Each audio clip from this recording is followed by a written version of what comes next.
আওয়ামী লীগের অসংখ্য নেতা এখন পালিয়ে ভারতে আছেন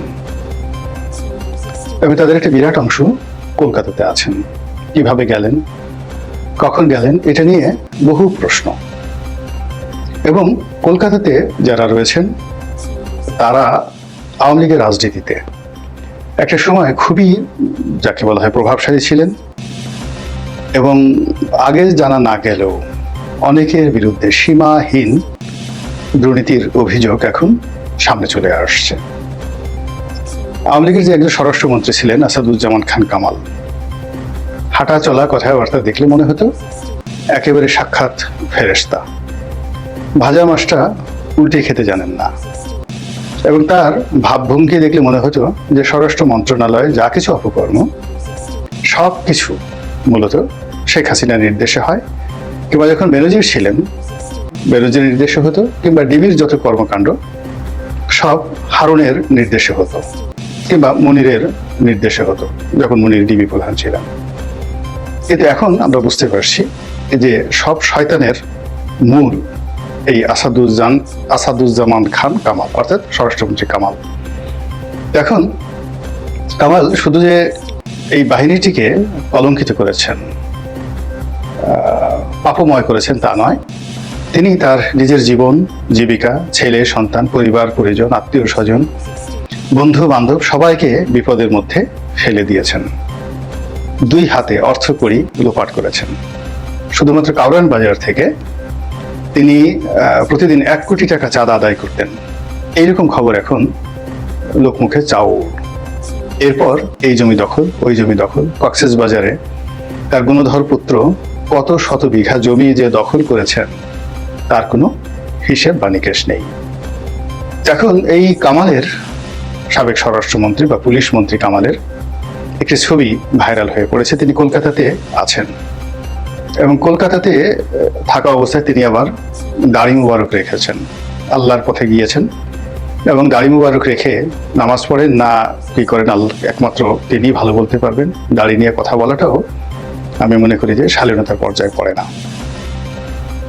এই মানুষগুলো, অর্থাৎ আসাদুজ্জামান খান কামাল এবং তার মতো যারা মানুষ আওয়ামী লীগের মধ্যে যারা লুকিয়েছিলেন কিন্তু দুই হাতে অর্থ লোপাট করেছেন, তারা শেখ হাসিনাকে, শেখ পরিবারকে, বঙ্গবন্ধুকে কিভাবে ডুবিয়েছেন এবং কি পরিমাণ ডুবিয়েছেন এখন আওয়ামী লীগের যারা সাধারণ মানুষ তারা হাড়ে হাড়ে টের পাচ্ছেন।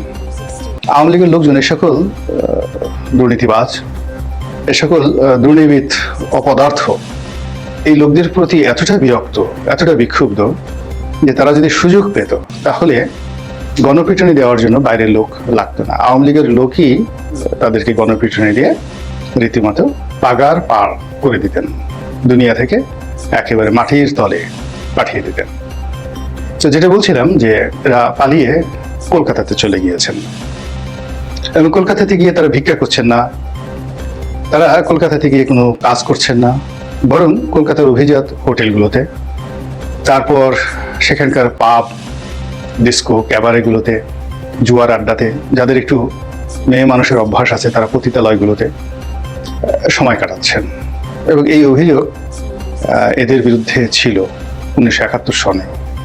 যে যা হোক, তারা সেখানে আছেন এবং তাদের ছবি তুলতে গিয়ে যখন সাংবাদিকরা ক্যামেরা তাক করছিলেন ঠিক সেই সময় তারা ভয় পেয়ে অনেকটা চোরের মতো সেখান থেকে পালিয়ে গিয়েছেন।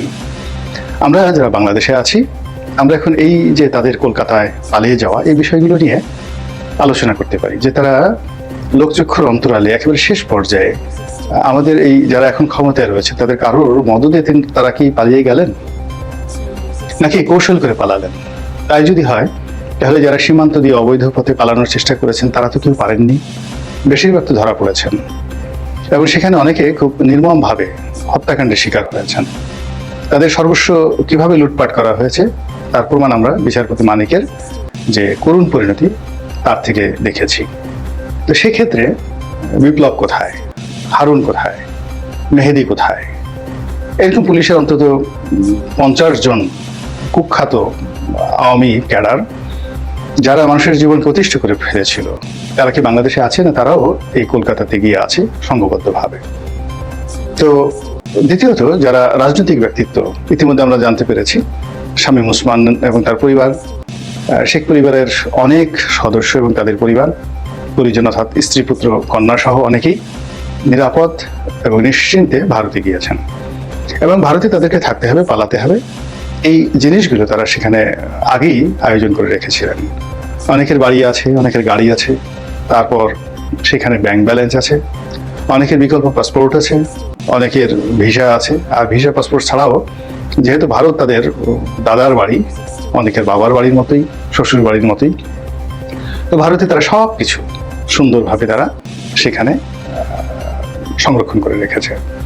ফলে কি হলো, এই বাংলাদেশের মানুষকে দুর্ভোগ দুর্দশায় ফেলে, নিরীহ আওয়ামী লীগ নেতাকর্মীদেরকে দুরূহ অবস্থার মধ্যে ফেলে কলকাতায় গিয়ে তাদের বৃত্ত এবং বিলাসে মত্ত হতে তাদের বিবেকে বাধে না। তারা সেখানে আরামে আছেন, আয়েসে আছেন। কাজেই এই জিনিসগুলো চলতে দেয়া যায় না। চলতে দেয়া যায় না এই কারণে যে এরা এক একটা গোখরা সাপের মতো, বিষধর গোখরা সাপ, কালনাগিনীর মতো। তাদের হাতে অর্থ আছে, বৃত্ত আছে, ক্ষমতা আছে এবং তাদের অনেক ক্যাডার বাংলাদেশে আছে।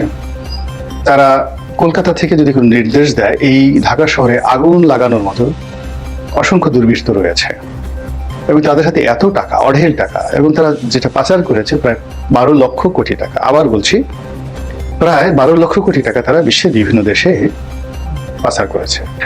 তো 12 লক্ষ কোটি টাকা লাগবে না, মোটামুটি 200-300 কোটি টাকা যদি এই দুর্বৃত্তরা খরচ করে, তাহলে বাংলাদেশের পাটের গুদামগুলোতে আগুন লাগানো, মার্কেটগুলোতে আগুন লাগানো, বাস গাড়িতে আগুন লাগানো, পেট্রোল বোমা মেরে আগুন সন্ত্রাস তৈরি করা এদের জন্য কোনো বিষয় নয়।